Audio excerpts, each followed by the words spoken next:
Are you sure you'll be okay without me coming along, Emily? It's fine, really. Can you handle the company interview on your own? I know the place. But Today is the long-awaited day of the interview at my dream company. I wanted to head to the interview venue as soon as possible, but my mother, who came to see me off at the entrance, keeps asking for confirmation. Growing impatient with my mother's constant questioning, I said firmly, "I'm fine, I told you. We've been to this place so many times." Finally, my mother stopped asking. that is right. We have been there together many times. You'll be fine on your own. Yeah. I've always admired this place and decided that I would definitely work here. Seeing me saying this, my mother nods in agreement, tears welling up in her eyes. It was worth raising you this far. I've given you a boost. Now it's up to you to seize the opportunity with your own abilities. I looked at the suit I was wearing after hearing my mother's words. This suit has a special meaning to my mother, who wore it when she was younger. When my father passed away from illness when I was young, my mother made this suit herself. Having to support the family in my father's stead, my mother started job hunting with no money to spare. She even saved money on buying a suit for job hunting by sewing it herself from cheap materials. And in that suit, my mother worked tirelessly for me. I loved seeing my mother work in that suit. Wanting to be like my mother and repay her kindness, I had begged her to let me wear her suit. "Thanks for lending it to me. I feel like it's giving me strength." You're exaggerating. No, really. I'm not exaggerating. With a smile on her face, my mother grabs my shoulder and gives me a serious look. To tell me, okay. Then I'll take care of them for you. I rolled my eyes and chuckled at my mother's intense words. Come on, it's time for you to let go. My mother is a real worrier. During my first experiences in middle school and high school, my mother always worried and gave me the same advice. Anyway, I'm going now. You have a business trip today, right? Once I leave, you should get going too. Hearing this, my mother checks her watch as if she had forgotten about the trip. Oh no? Look at the time. I haven't prepared anything. What am I going to do? This isn't the time to panic. Get ready quickly. Right. You should hurry up and go to Emily. Goodbye. Take care. My mother rushes through the house, shouting and panicking.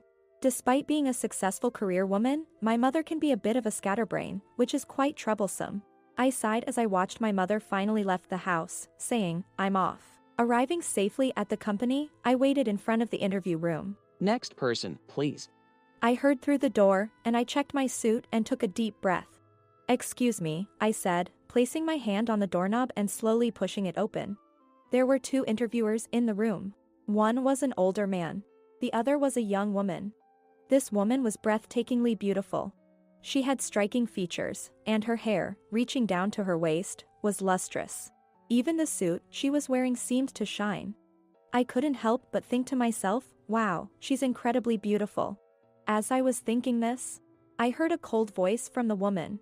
Are you going to come in or not? Well, yes.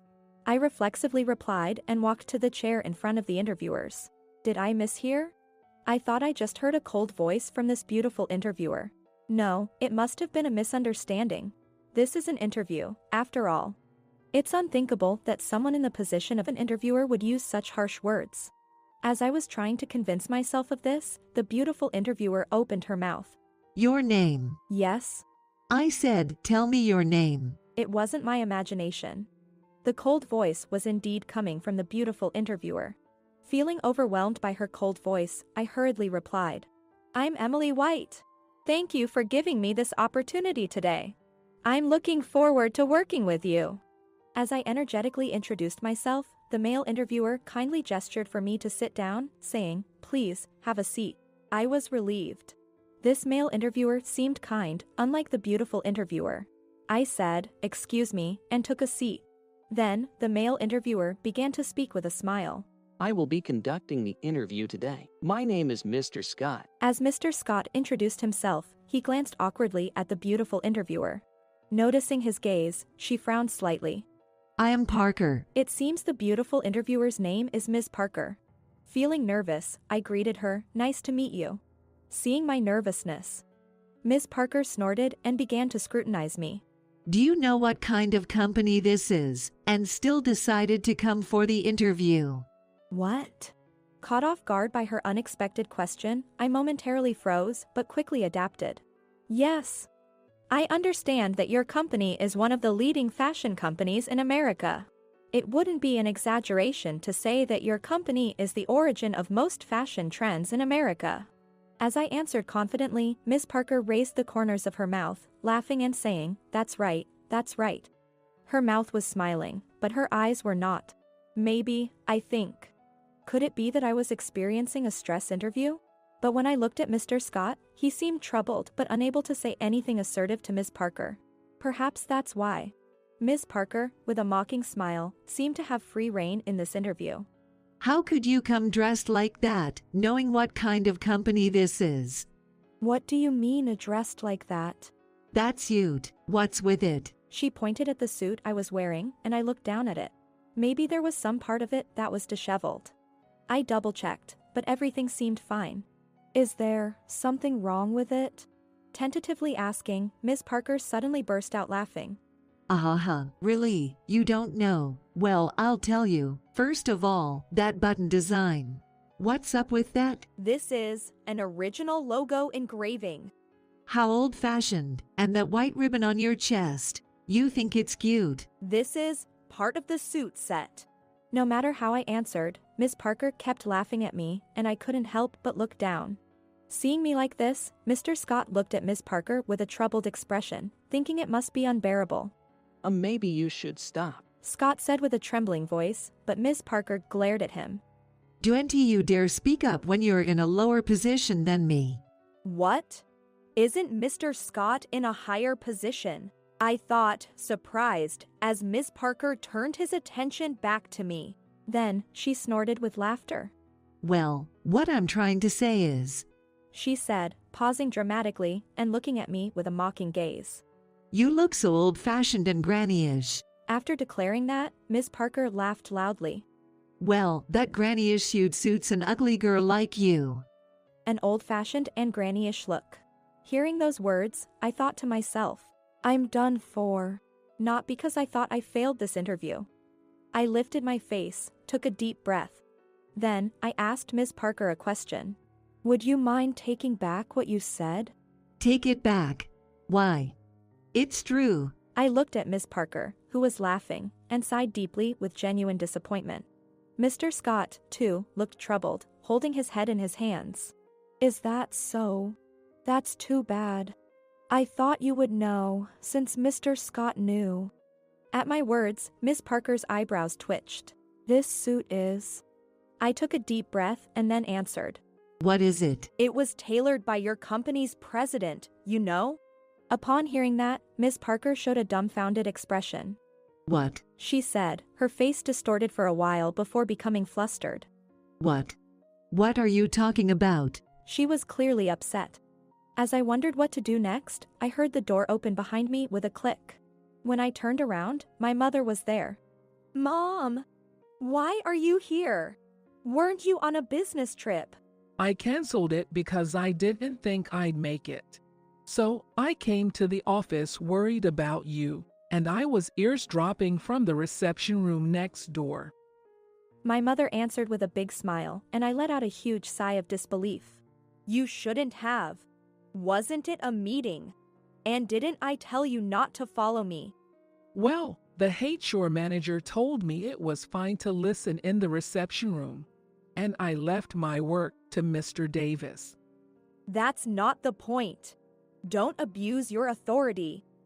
And don't just push everything onto Mr. Davis just because you're the vice president. He must be having a hard time. Oh, he gladly accepted it. He said, leave it to me. Ugh. I was at a loss for words and sighed heavily. Miss Parker, who was watching my mother and me, seemed unable to grasp the situation. On the other hand, Mr. Scott stood up and bowed deeply to my mother, saying, Thank you for your hard work, President Mitchell.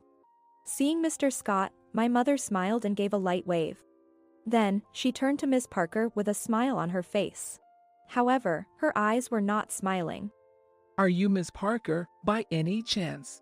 My mother asked, and Miss Parker's face had turned pale as if she were a different person from before. What did you say about the suit my daughter is wearing? I didn't realize she was your daughter. I didn't notice because Parker is a common last name. Miss Parker said, clearly trying to avoid answering the question. My mother persisted. Answer the question. What did you say about the suit my daughter is wearing? Finally, after being asked twice, Miss Parker replied in a barely audible voice, her head down. I said it felt outdated and old-fashioned. Satisfied with the answer, my mother nodded with a smile. It seems you don't know, so let me, the founder and president of this company, explain about this suit. This suit is now part of a popular brand series. Upon hearing the explanation, Miss Parker's head shot up. Yes, Miss Parker. The one you're wearing now. It's strange, isn't it? Any of our employees should be able to recognize my daughter's suit at a glance. Indeed, just as my mother said. Mr. Scott, an employee, knew. He knew what the suit I was wearing was. This suit was designed entirely by me. The buttons with the original logo imprint are the predecessor to our company's logo. And the white ribbon worn with the suit became a trendsetter at the time. Not knowing such company history. It seems you may have a beautiful face, but you're not quite right for our company. Please wait, I didn't know. So, please, can you forgive me? Ignorance is no excuse in society. To avoid that, it's common sense to always study as a working adult. But I'm not that cruel, so I'll forgive you if you study properly, since you didn't know. Upon hearing my mother's words, Miss Parker's face lit up. Thank you so much. However, her joy was short-lived. But that's only if the suit was the only thing you insulted. What? Didn't you insult more than just the suit? At my mother's words, Miss Parker's face turned pale again, as if she had remembered something. Mom? Maybe that's enough. I tried to stop her, but my mother's face was clearly angry. From my experience, there was no stopping her now. You called my daughter ugly, didn't you? How do you plan to explain that? Well, that is. Seeing Miss Parker unable to make excuses and turning pale in front of the president, I couldn't help but feel sorry for her and tried to stop my mother. Mom. I don't mind. Besides, it's true that I'm ugly. But my mother shouted, that's not the point. Miss Parker, you may not understand because you're young. But one's own child is the most precious and the most adorable in the world. It's because they're adorable that you can keep giving them unconditional love. No matter how difficult the circumstances were. I've always showered this child with love. Where is a parent who wouldn't be upset when their precious child is insulted? Mom. That's right. Growing up without a father, my mother always took good care of me. She loved me. That's why she always said. Got it? If someone bullies you, make sure to tell me, okay? Then I'll go and take care of them. Now was that time. My mother was trying to take care of things for me. Tears welled up in my eyes as I thought of my mother's deep love. She gently asked Miss Parker. Weren't you also raised like that, Miss Parker? When she asked, Miss Parker seemed to remember his parents and looked surprised. Then, as if making up her mind, Miss Parker looked at me and slowly bowed her head. I'm sorry. Seeing Miss Parker like that, my mother let out a sigh of relief. I'll forgive you with just a demotion and transfer. It's a decent treatment since it's a demotion and transfer from the head office.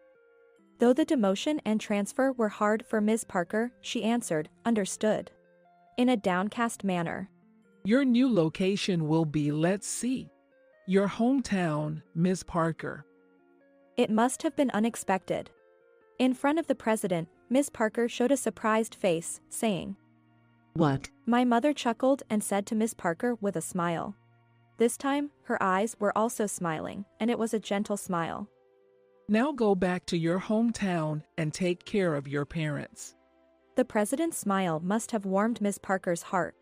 Finally, Miss Parker showed a genuine smile. Yes, thank you. In the end, the interview that day was canceled, and we decided to have another one later. When I had the second interview, I was successfully hired by my mother's company based on my abilities. Finally working at the company I had long admired, I asked my mother for one thing. Mom, please treat me as an employee, not as your daughter, at the company. Of course, I'm the president after all. I can't show everyone my parental side. My relief at my mother's response was short-lived. But She began to say something. But what?